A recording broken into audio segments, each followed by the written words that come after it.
Hey guys! So today I'm going to be doing a speed paint of two of my characters, Sal and Tiberius, yet again because I love those two. And this time there's humans, which was a challenge for me. But I'm going to be reading a part of my book, which is this scene that I drew. I want to start doing this some more, where I read different parts of my book with different scenes and different characters besides just Sal and Tiberius, because I've got to get off of them. But the scene I wrote the other day, and I just love it. Me and my friend wrote it. She wrote her half, and then I wrote my half, and it was so good. So, let's get started. I looked over to Claire and Thomas, who were in much the same position Finn and I were. Claire was grumping like a toddler, and Thomas was reprimanding her for it. I laughed. Thomas looked up, having heard me laugh, and smiled. Everyone else kept on talking and drinking while we remained quiet. Maybe the two of us were different from everyone else. Just a little bit. I heard something rattling from the door and looked toward it. A long, lean tiger crept through the door, but I wasn't scared, though several others gasped in fear or scooted back. But I wasn't scared at all. I was thrilled. I felt myself begin to shake as I lumped toward him. He padded forward, his sharp claws clicking on the floor, and his aqua-colored eyes never leaving mine. Tiberius? He morphed back to a human, and I stepped closer to him. Reaching out, he placed one hand against my cheek, then pulled me closer and wrapped his arms around me. Tiberius was back. He pulled me slightly off of him and pressed his lips to mine. Tears spilled out of my eyes, soaking my entire face. "Daddy!" Finn exclaimed, flinging himself at Tiberius's waist. "You went to Earth and got Finn?" he asked me. I let my gaze drift down to the floor. I didn't want to explain everything and tell how wrong I'd been in front of everyone else. "Yeah," I whispered. I would save the long explanation for later. Tiberius smiled at me. I slipped my hand under his jaw, feeling him to make sure he was really here, that this wasn't just some dream. I scrunched up my nose and smiled. "You need to shave," I laughed. "Yeah, I guess," he said with a smile, swiping a hand over his chin.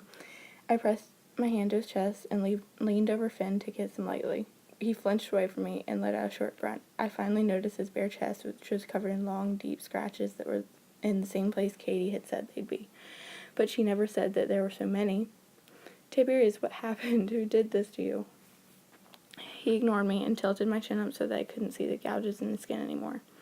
"I missed you, Daddy," Finn beamed. I took several small steps back to give them a little bit of space.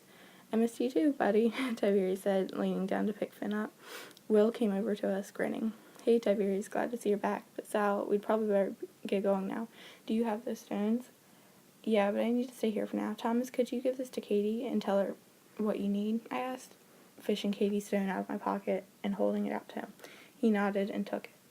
"Where is her room?" "Finn can take you there. Katie can also show you to your rooms," I said, nodding toward Zach and Thomas. I bent down to Finn's height. "Finn, I need you to take all these people to Katie's room, okay?" "Okay. Does Claire have to come?" he asked hopefully. "Yes, she does, but be nice, okay? And after you get there, you're going to stay with Katie until I come to get you. Got it?" "Yes," he grumbled, already in a sour mood due to Claire's presence. "Thanks, buddy. I'll see you later." They all filed out the door, leaving Tiberius and I alone. I wrapped my arms around his neck again. "I'm so glad you're back," I said, smiling widely. "You too," he said, squeezing me again. I stole another kiss before slipping away, though still not more than a few feet. I didn't want to leave him alone yet, not after I'd just gotten him back. "So what's up with Finn and that other girl?" "Claire? She's Thomas's little sister, and I'm not really sure. They just hate each other," I laughed. "How long has it been since you've seen Finn?" Time was a little different where I was. "Jinkoa?" "Aroka. It's been 9 months for me. You?" "6. Suddenly, another cough came on so quickly that I couldn't even try to hide it. I wiped my mouth on my sleeve, hoping he wouldn't notice it as a big deal. He stared at me a moment. "What? What? Are you sick again?" "What? Why?" "You just coughed up blood," he said, almost bored, waiting for me to tell him. I know that you know about it. Don't lie." I flopped down onto the couch, feeling at home once more. "Baden took my magic. Flight took Ace's. You remember her, right? And she died about a week ago because of that," I blurted, immediately feeling grief well up inside of me for Ace. She shouldn't have died like she had. Flight shouldn't have killed her. And I found out why I contracted Geyser so easily. It turns out Ace was my father's mother, and my father's father was from 8. So I have 3 different types of blood." "What?" "Ace was my grandmother," I said harshly, enunciating each word. "Seriously?" "No, I'm just making all this up." He rolled his eyes. "Okay, now we need to get to the infirmary," I urged. "You can't stay like this much longer. How long have you had those scratches anyway?"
I think it's been about a week. I'm not sure. Ask Katie.